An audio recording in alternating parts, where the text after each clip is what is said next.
Ça te donne pas envie toi Yo? Non. T'as pas envie d'aller faire la course? Salut à tous, bienvenue sur Full Attack, jour 2 de la Coupe de France de Marseille. Aujourd'hui on a les courses Master, Open Homme, Cadet et Espoir, Élite, Hommes et Femmes et Junior Élite. Donc on va vous montrer quelques images de la course et ensuite on ira sur les paddocks voir ce qui se passe.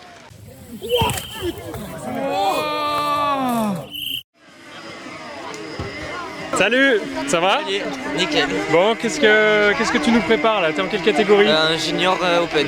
Ok, Junior Open. Ouais. Et on te voyait manger à une demi-heure du départ, tu vas pas tout vomir? Non, je suis habitué. Ok, ça marche. Et c'est ta première Coupe de France ou pas? Ouais, c'est de l'année, ouais. De l'année, mais, ouais. l'année dernière, j'en ai fait pas mal en cadet. Ok, ça marche. Et qu'est-ce qu'on te souhaite pour aujourd'hui? C'est quoi l'objectif? Top 10, top 20. Top 10? Ouais. Top 10 junior ou top 10 au scratch? Du junior. Ok. Et dans les 30-40 en scratch. Et c'est quoi la formule pour un bon échauffement? Bien s'entraîner, bien manger. Bien manger? Ouais. Pour l'échauffement? Avant l'échauffement. Ah ouais. Coupe de France quand on est un parent. Une sacrée organisation, crois-moi. Donc là, c'est quoi ton rôle aujourd'hui? Je fais l'intendance et mes apprentis mécanos. La mécanique, l'intendance, le ravitaillement. Tu restes en zone technique du coup aujourd'hui? Ouais, coincé en zone technique. Ouais. Ok. Allez viens, sors de là. Bon, comment ça va Eloane? Ouais, ça va bien. Hein. Est-ce que tu es prêt pour cette course aujourd'hui? Ouais, bah mentalement, les jambes, ça devrait aller. Hein. Donc tu es en quelle catégorie là? En U17. Donc cadet 1, c'est ta première Coupe de France en cadet. Ouais, ça. Et qu'est-ce que tu en penses du parcours? Tu l'as fait hier? Ouais, bah il est vachement bien, il est technique, bah, il est assez piégeux. Ouais. Ça va se creuser vite, je pense, avec tous les passages, mais ça va être bien, ça va être. Et est-ce que tu passes partout? Ouais, je passe partout. Fallait avec un peu d'appréhension au début et après une fois passé, ça passe tout seul les passages. Ok, et qu'est-ce que tu vises aujourd'hui pour une première Coupe de France en cadet? C'est pas évident de savoir ce que ça va donner. C'est pas évident, après vu que je pars assez bien sur la ligne, donc 9ème ligne, je vais tenter un top 50 pour là, puis on verra comment ça va se passer. Full Attack c'est aussi de la mécanique improvisée. Ah là c'est pas mal là. Salut les gars. Est-ce que tu vas manger tout ton plat gratin là? Non. Parce que là, il y a de quoi nourrir à peu près 150 cadets, je pense. Ouais, je pense aussi. Bon, et comment ça se présente? Bah, je pars plutôt bien, mais je suis première année, donc on verra bien. Ok, c'est ta première Coupe de France ou pas? J'en avais fait un minime l'année dernière, 3. Ok, d'accord. Et ça se passait bien? Ouais, oui. Ok, donc qu'est-ce que tu vises aujourd'hui? Bah, je vais essayer déjà de garder ma place et pourquoi pas remonter aussi quelques places. Ok, super. Salut les clients, ça va? Salut, ça va très bien toi? Ah ouais, on est prêts nous. Ouais. Moi, je veux juste voir des mecs s'enculer ici et c'est l'objectif. Ouais, là, si on vient là, c'est tout pour le send. Hein. C'est tout pour le show. Pour le show ici, c'est tout pour le show. C'est tout pour le show. Ouais. Et vous faites la course, vous? Nous, on Ah. l'a fait ici. Ah ouais, ok. On l'a fait des années avant, mais Ouais, ça vous a passé quoi? c'est de l'autre côté La quoi. retraite, 49.3, voilà. Ah ça y est, on a les premiers coureurs qui arrivent. On va voir comment ça se passe quand il y a 300 coureurs qui arrivent sur un passage technique. Pour l'instant ça passe propre. Pour le moment tout le monde arrive à rouler. Ouah! Ah bah lui il a failli mourir déjà. Ah bah là ça s'empile là. Ah ça y est. Ça commence à utiliser des techniques alternatives. Voilà. Allez les gars. Allez les gars, rappelle-toi tous ces entraînements intensifs.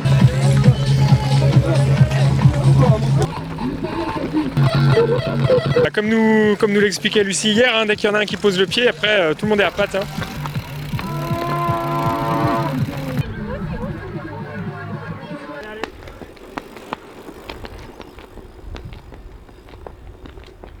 On va voir s'il y a quelqu'un pour nous accueillir chez Canyon Collective. Un gros fusil là-dedans. Non. Il y a Donc il y a petit ciseau de bébé. Non, et puis là j'en refais une. Donc parce qu'il y a Donc ça c'est tes petites caisses que tu trimbales sur toutes les courses. Ouais, exactement. C'est grosso modo un an de travail, de recherche pour essayer de trouver dans le minimum d'espace la possibilité d'avoir tout ce qu'il faut pour travailler sur les vélos de l'équipe. Ouais, parce que ça allait être ma question, vous êtes quand même un peu limité en volume quand vous faites les gros déplacements. Donc tu essayes de prendre pas le strict minimum mais pas loin quoi. Sur les déplacements, tant que c'est national et puis que c'est en Europe, ça pose pas trop de problème parce qu'on peut les transporter en camion. Par contre, c'est vrai que cette année, si on en refait une qui est un peu plus petite, c'est pour pouvoir transporter en avion. Et en avion, tu es limité avec ces fameux 23 kg. Donc on y est encore un petit peu loin, donc on essaie d'optimiser des poids un peu plus légers et surtout d'emmener le moins de choses possible. Tu sais combien ça pèse, ça, une caisse comme ça? Là, actuellement, elle fait 35-36. Ok. Donc il y a 10 kg à récupérer. Il y a plein de choses qui vont arriver. On a pas mal discuté avec Alvaro pour trouver des solutions. Alors, en Espagne, lui, il a des amis à lui qui sont capables d'usiner de la mousse, donc on va faire usiner de la mousse. Moi, j'ai quelqu'un qui va me faire certaines pièces en carbone pour gagner du poids, un peu comme sur Ah le oui, vélo. carrément, Donc d'accord. c'est vraiment, bon après c'est juste pour se faire plaisir aussi, mais ça permet d'avoir tout en une seule caisse et d'éviter de transporter beaucoup de choses à droite à gauche. Et est-ce que tu peux nous dire en quoi ça consiste un week-end de course, comme Ouais. Marseille par exemple, quand t'es mécano? Ça consiste à faire en sorte qu'ils puissent rouler dans les meilleures conditions, forcément. Mais là, sur des week-ends on va dire de course nationale, on est encore sur des moments où on teste certaines choses. Tu prends des athlètes comme Thomas et Loana, cette année, ils ont quand même beaucoup de choses différentes à tester. On est sur des pneus qui ont un petit peu évolué, qui vont évoluer encore jusqu'à Nové Mesto. On est sur une nouvelle transmission qui a en plus été présentée cette semaine, donc on est tout juste en train de finaliser en termes de testing. D'accord. Et pareil au niveau des suspensions. On avait des suspensions qu'on a reçues il y a 3-4 semaines. On rechange la semaine prochaine avec des positions différentes, avec certains settings différents. Donc on va dire que normalement pour la première Coupe du Monde, les vélos seront terminés, avec les meilleurs settings optimisés pour les coureurs, mais on se sert de courses comme les Coupes de France ou des coupes dans d'autres pays en Europe pour pouvoir finir de tester certaines choses en compétition. Et comment tu organises tes journées sur un week-end de compétition? T'as un peu des rituels ou tu fais un peu comme ça vient? Ouais, forcément un petit peu de rituel. Il y a des choses qu'on vérifie, il y a des choses qu'on change chaque veille de course. Toi, des pneus vont être neufs pour la course. Une transmission va être neuve pour le début du week-end de course. Donc là, on est arrivé mercredi ou jeudi. Toute la transmission était neuve et du coup, elle va rouler jusqu'à la fin du week-end. Pareil au niveau des plaquettes, pareil au niveau des freins, où ça va être changé, purgé. Donc quand les vélos arrivent en début de week-end, ils sont pas neufs, mais quasiment intégralement neufs. Et derrière, la veille de course, il y a des éléments comme les pneus qui vont être totalement neufs. Aujourd'hui, on est quand même très peu embêtés. On est sur des vélos qui sont de plus en plus fiables quand même. Oui. Donc il faut quand même qu'on note au fur et à mesure des années. Là, cette année, par exemple, on passe pareil avec des mousses dans les pneus, chose qu'on n'utilisait pas avant. Oui. On n'avait jamais trop été embêtés par les crevaisons, mais eux, ils y voient aussi des gains en termes de confort et en termes d'amorti. Donc là, on est en train de tester. Pratiquement tous les coureurs roulent maintenant avec des mousses. Ça fait partie des petites choses qui évoluent, quoi. Ouais, carrément. Et c'est quoi le meilleur moment pour l'apéro sur le week-end? Le soir, mais c'est veille de tous les course. soirs? Ouais, c'est tous les soirs. Tous les soirs, mais à des degrés différents.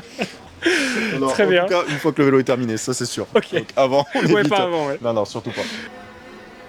Salut Manon! Salut Théo. Bon, on voit encore Manon Dupont qu'on a vu dans l'épisode sur Thomas Griot. Ouais. Qu'est-ce que tu fais chez Massy? C'est quoi ton job? Et bah du coup je suis assistante sportive pour eux, donc voilà, je fais à manger, je passe les ravitaux, Donc tu nous etc. tu fais les beaux Les sandwichs. sandwichs au jambon, ouais. Ok. Et après tu fais le ravito en zone technique. Ouais, c'est ça, Ok. c'est ça. Et tu fais la mécanique sur les vélos. Non, j'assiste un peu. Et tout se passe bien? Et tout se passe bien, ouais, C'est pour ton l'instant. premier week-end dans ce rôle. C'est mon premier week-end dans ce rôle, ouais. Même Ok. si j'en avais déjà fait un peu pour Thomas, pour l'aider comme ça sur des courses. Mais voilà. Ok, super. Bonjour Monsieur Carode. Tu vas bien? Ça va? Nickel. T'es beau avec ton micro. Je suis journaliste improvisé. Ouais. Et toi, t'es coureur improvisé? Improvisé, ouais. C'est ma Improvisé. première là ce C'est week-end. ta première? T'es en cadet? Junior. T'es en junior? Junior, ouais, j'ai pas fait cadet. Ok, junior open du coup. Bah oui. Ouais. Du coup, je cours maintenant, normalement, je pense, non? Ah oui, c'est ça. T'as manqué J'ai le bâché. départ. J'ai bâché. Et est-ce que tu nous parlerais un petit peu de ton vélo? Ouais. Vous, la grosse différence, je dirais, par rapport à beaucoup d'équipes, c'est les suspensions. Ouais. Donc, qu'est-ce que tu peux nous dire un petit peu sur All-Ins et le travail que vous faites ensemble? Eh ben, Olins, ils arrivent dans le cross là depuis cette année avec nous, avec l'équipe. Moi, je bosse avec eux depuis octobre maintenant. D'accord. On a bossé vraiment tout l'hiver ensemble. Là, on commence à avoir un produit qui est vraiment top. On a commencé à bosser pas mal sur le fonctionnement. Ils ont de l'expérience, mais pas trop dans le cross. Mhm. Du coup, Oui, c'est une marque qui est présente du coup à la base en moto. Ouais, moto, voiture. Moto, voiture, qui est arrivé après Sont sur arrivés dans le VTT, la DH peut-être en premier. Ouais, DH en premier, après Enduro. Puis maintenant Cross Et Country. puis maintenant Cross Country, C'est ouais. une marque qu'on n'a jamais trop vue dans le paddock, mais qui a un gros passif développement. Ah oui, clairement, ouais. Donc non, c'était vraiment cool que eux viennent dans le cross et puis qu'ils viennent dans l'équipe. Moi, j'étais super content. Non, puis franchement, bosser avec eux, c'est juste...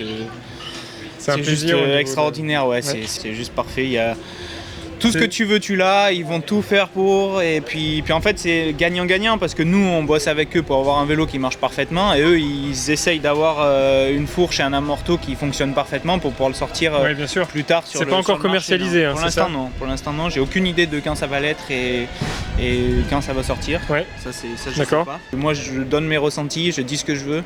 Et tu Ils le se cassent la tête et ils le font et ça marche. Ok.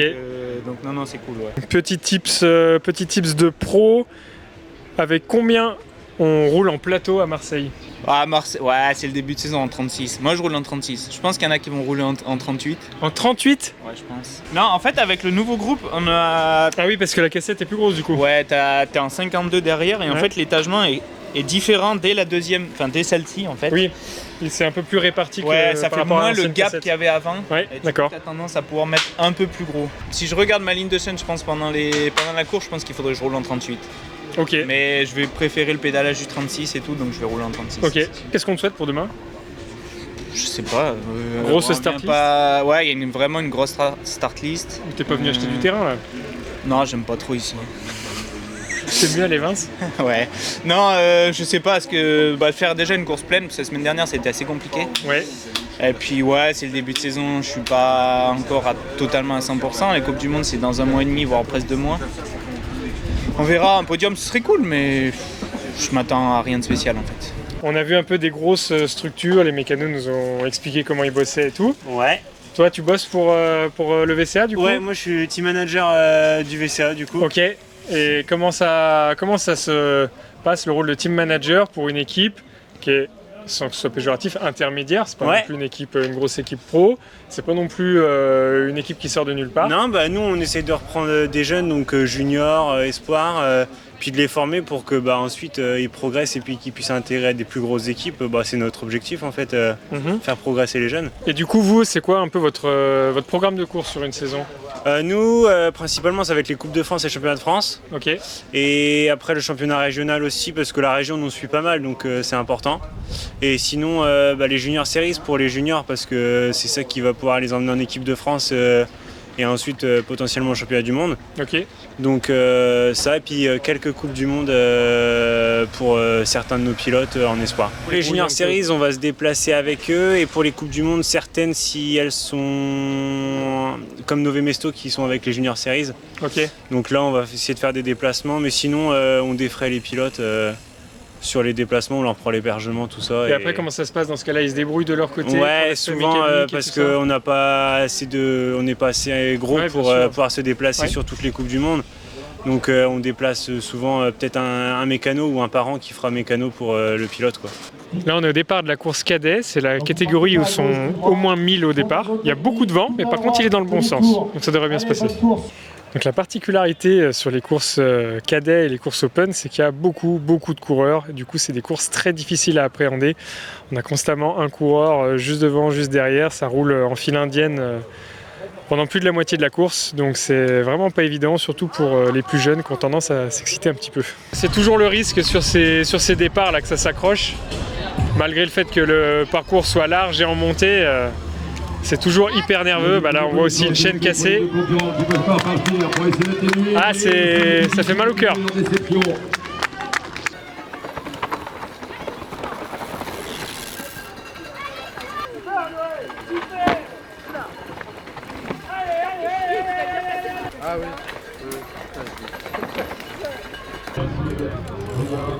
Comment ça s'est passé ta course? Très belle course avec beaucoup de passages techniques, et il y avait toujours quelqu'un devant pour pour essayer de me pousser. Ouais. T'as réussi à bien gérer ton effort. T'es en quoi, première année ou deuxième année? Moi je suis en première année là. Ah ouais, donc première Coupe de France. C'est ta première Coupe de France? Non, j'en ai fait déjà en depuis minime 2 ans, ouais, en minime aussi. J'ai d'accord. commencé. Mais la première Coupe de France cadet, 5e place. Voilà, je pensais vraiment pas faire quelque chose d'aussi bien. Ok, super. Bon, on a Yann Lemonnier qui a fait la course Open. Yann, sa stratégie, c'est la victoire ou l'hôpital. T'as choisi quoi aujourd'hui? C'était pas loin de l'hôpital, hein, franchement. C'était pas loin de l'hôpital, mais est-ce que ça a été la gagne? Non, j'étais mal. Ça fait 2 jours que je suis malade, c'est pas top. Hein, c'était pas génial. Bon, raconte-nous un peu cette première expérience en Coupe de France. Bah, c'est sympa, mais bon, c'était un peu technique pour un premier, je pense. Tu veux dire que je t'ai pas assez bien entraîné? Je pense, ouais. Bon, est-ce que tu t'es quand même fait plaisir? Ouais, franchement, le circuit est cool, mais belle expérience, pardon. Est-ce que t'as pris un peu des risques? Ouais, globalement, ouais. Franchement. Pourquoi ça me surprend pas? Non, mais faut bien se dépasser, sortir de sa zone de confort. Mais je suis quand même content parce que te voir à l'arrivée, tu vois, c'est presque inattendu. Moi aussi, tu vois, je m'attendais plus à la civière qu'autre chose, mais. Bon, bah merci Yann, super. T'es couvert de poussière et t'arrives avec la chaîne déraillée. Qu'est-ce qui se passe? Sur le sprint à la fin, j'ai déraillé. Voilà. Bon, ça va si c'est que ça. Bon, comment c'est une première Coupe de France pour un parent? C'est stressant. C'est stressant? On court dans tous les sens, on les cherche, on est... je sais pas si on est plus stressé qu'eux, mais on est à fond. Il y a des chances, ouais. Non, fier de lui en tout cas. Ouais, super, il a fait une super remontée. Ouais, trop contente. Bon, après, petite chute à la fin, je pense qu'il va être bien déçu, frustré sur la fin, mais... ça n'a pas joué grandement sur la course, c'est dans les derniers mètres. Donc après, on verra s'il trouve qu'il a bien géré, mais... Ouais, moi je pense qu'il a bien géré, il est parti super loin, il est bien remonté. Ouais, il y a en plus, au départ, il y a eu des chutes, il a été retardé. Oui, on est allé voir le départ, on a vu le gros carton. Donc là. bon, ça y est, c'est vécu pour la première. La prochaine dans un mois, c'est ça, voilà. Il est entier. Et vous en tant que parent, est-ce que ça vous donne envie de revenir ou est-ce que ça vous fait plus peur qu'autre chose? Non, on reviendra. Tant qu'il sera motivé, qu'il aura envie de participer, on reviendra, c'est certain. On ira au bout du monde s'il faut. Ah, c'est ça qu'on voulait entendre. Alors on s'est fait inviter chez Rock Rider, on est avec Stéphane Tempier, tout jeune retraité. Stéphane, est-ce que tu peux nous expliquer un petit peu ton rôle au sein de l'équipe? Ouais, nouveau rôle, en fait je suis donc team manager assistant. Donc j'épaule Samuel Rossès, donc voilà, vraiment le boss de l'équipe. Et après sur le côté on va dire un peu plus directeur sportif, donc plus sur la partie proche des athlètes, sur le terrain. Et notamment là dans une petite demi-heure, l'objectif c'est d'aller sur le circuit, de repérer les dernières lignes avec les athlètes. Le coaching c'est quand même c'est la première fois que c'est le début aussi, le but c'était vraiment de pouvoir utiliser mon expérience et mon expertise de toutes ces dernières années et mettre au profit des athlètes qu'on a au sein de l'équipe. Aussi mon rôle c'est aussi quand il y a des problèmes sur le vélo, c'est aussi d'être dans le développement avec les autres partenaires, les partenaires de l'équipe. Est-ce que tu peux nous parler un petit peu de votre nouveau vélo? Donc le vélo a été présenté début février, je ne vais pas trop dire de bêtises quand même. Donc le modèle 940S, pas de commercialisation pour 2023. Ok, d'accord. Sûr.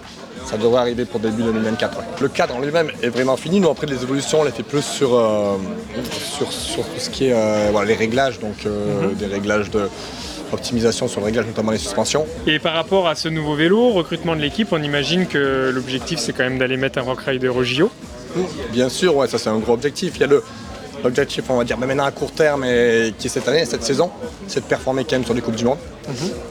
Être ici quand même à Marseille, c'est vraiment important parce que c'est pour nous, en tant qu'équipe aussi française, marque française, d'être là sur la première manche de Coupe de France. Hors classe, avec le niveau qu'il y a demain, c'est déjà un beau test avant une Coupe du Monde. Et évidemment, on est aussi, on est une équipe française. Les Jeux sont à Paris en 2024, l'année prochaine. Il y a quand même cette ambition-là d'avoir un vélo. Et un vélo, bon allez, on va dire que c'est le minimum, mais on aimerait en avoir plus qu'un, quoi. On était chez Canyon, on a vu un petit peu de RockShox. On est passé après chez BMC, on a vu du Hollins.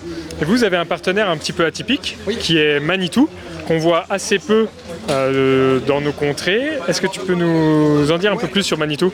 Nous, c'est vrai que la création de l'équipe donc en 2022, Manitou est venu avec nous. Et on repartait un peu à zéro en cross-country parce que Manitou, moi je l'ai connu beaucoup, mais quand en étant jeune. Voilà, dans les années. J'étais plus trop là en cross-country et là on est reparti. Donc il y a vraiment eu beaucoup de développement sur la fourche en toute l'année 2022. C'est quelque chose qui finalement, des petits détails, des petites pièces qui font la différence sur certaines courses. Donc il y a vraiment eu le travail limite à chaque week-end Et c'est intéressant aussi. On est parti et voilà, on a eu du mal un peu à démarrer au début, à trouver le bon feeling, mais là on a trouvé vraiment une bonne fourche. Ok, super. Avec des choses qui arrivent, avec aussi du prototype qui arrive. Et voilà, pareil, le prototype qui, logiquement, sont toujours quelque chose qui sont prévus pour être commercialisés dans la Donc l'objectif de Manitou, c'est de se relancer commercialement parlant, dans le cross-country, dans le haut niveau. Exactement, ils veulent retrouver... Et puis peut-être aussi en première monte sur aussi, nous, ça sera évidemment des fourches qui seront montées sur les vélos futurs, mais c'est aussi de revenir à haut niveau. On les voit souvent, les ingénieurs américains qui viennent donc en Europe, sur les Coupes du Monde, sur les stages. Beaucoup de retours, il y a beaucoup d'échanges. Et c'est à la fois enrichissant et ça évolue vraiment dans le bon sens. Donc, merci beaucoup Steph. Bon week-end. Merci, bon week-end à vous. Bonjour Fred. Hello, bienvenue, bonjour Full Attack. Merci à vous. Est-ce que tu peux nous en dire un peu plus sur cette nouvelle structure, pas si nouvelle que ça au final? Ouais, c'est la structure Utzebo qui est quand même une des structures historiques en tout cas du cross-country français. Et c'est vrai que naturellement, nous, la pierre, c'est quand même des belles pages de notre histoire de la marque. Le cross-country. Donc toi, tu es issu de la pierre? De la pierre, ouais. Je travaille pour la pierre depuis 2010 maintenant, donc ça fait un petit bout que je côtoie un peu l'histoire de la pierre qui s'est arrêtée avec le cross-country en 2013, quoi. En tout cas en 2012, on s'était lancé dans la DH, donc une bonne dizaine d'années qu'on n'y était plus et on avait vraiment à cœur de se relancer dans la discipline phare du VTT, quoi. En tout cas une discipline phare qui nous tenait vraiment à cœur et on est hyper fiers de tout l'esprit d'équipe, la famille, tout le monde avance ensemble, c'est vraiment cool, quoi. Une belle ferveur et puis des coureurs hyper internationaux au final. Parce c'est quand même déjà un sacré effectif, Ouais, carrément, ouais. On aurait pu croire qu'on partait sur du franco-français, ce qui est plutôt le cas concernant les sponsors principaux du team, qui sont pour majorité français, tu vois. Oui. Et à l'inverse, les coureurs, notre seule française dans l'effectif, c'est Isor Med, qu'on est très fiers d'accueillir d'ailleurs, qui est notre petite chouchou française du team, et c'est la seule française, quoi. Donc c'est plutôt cool d'avoir cette dimension, toi qui touche un peu tous les... Un peu international, un peu franco-français sur le matos. Ouais, voilà, carrément. Et est-ce que tu peux nous en dire un peu plus sur ton rôle, là, toi, au sein de l'équipe? Ouais, moi j'ai un rôle, ça n'existe pas, je pense, dans les définitions, là, dans les signatures de mail. Mais en gros, mon but, c'est de faire le lien principalement entre La Pierre et Mavic, qui sont les deux sponsors principaux, mais surtout La Pierre. Je travaille directement pour La Pierre et je travaille pour faire vraiment cette relation entre, je dirais que le team, il est tout ce qu'il faut de la part de la marque et que la marque, elle puisse bénéficier au maximum du team. Et le but, c'est de mettre de l'huile dans les rouages, quoi. Ok, bien sûr. De suivre l'équipe sur les Coupes du Monde, d'être avec les coureurs, d'être plus proche un peu de tout le monde dans la constitution, quoi, que tout se passe bien et d'essayer de donner un coup de main quand je peux.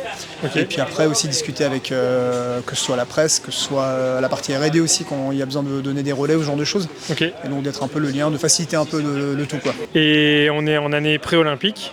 Est-ce qu'il y a une volonté d'aller mettre la pierre au JO? Ouais, nous on veut au minimum s'inscrire jusqu'en 2028.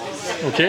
C'est pas que c'est ambitieux, c'est-à-dire qu'on met pas la charrue avant les bœufs, mais ce qui est sûr c'est un projet long terme. C'est un projet à long terme et la première étape forcément c'est Paris. On sait qu'on a des coureurs qui ont quand même un bon potentiel pour pouvoir y aller. Et on a un peu 3 étages dans la fusée, tu vois. On a 2 vraiment pilotes qui sont expérimentés, dont un qui a déjà été champion du monde espoir, donc on a Thomas Litcher et Annie Las qui sont, et elle est même championne d'Angleterre, qui sont un peu les fers de lance, quoi, les personnes qui ont déjà écrit une page de l'histoire et qui sont un peu là pour être moteur pour les autres. On a Fini qui est deuxième du championnat d'Europe l'année dernière et Baleine qui est danoise et qui est la deuxième meilleure de son pays ou la meilleure de son pays selon les courses, avec Fini aussi, quoi, qui est danois.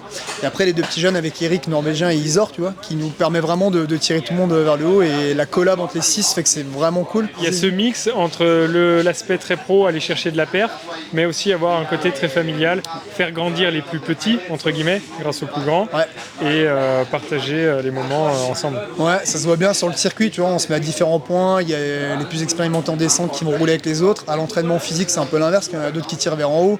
Et ça se traduit même sous la tente le soir. Hier, c'est Fini qui a fait à manger pour tout le monde, tu vois, à la cool, tout content. Et est-ce qu'il cuisine bien? Il cuisine pas mal. Fini, pour un Danois, franchement, ça va, il se défend. Eh ben super, merci Fred. Merci de la visite. Bonne chance pour ce week-end. Merci beaucoup. Merci, à bientôt. Au plaisir.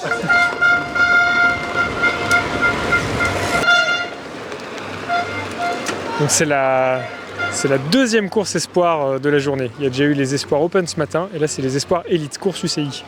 Regarde-moi ce bel enchaînement d'épingles. Regarde ça, hop, petit no stern, pas no stern. Petit no stern, non, pas de no stern. Alors on est avec Florian Prudhomme, une des grandes figures du paddock français. Florian, est-ce que tu peux nous expliquer un petit peu ce que tu fais? Bonjour Full Attack, je suis Florian Prudhomme, président de Supporters VTT français. Donc depuis plusieurs années, je viens filmer les courses en direct, donc toutes les Coupes de France, le Championnat de France, certaines courses internationales.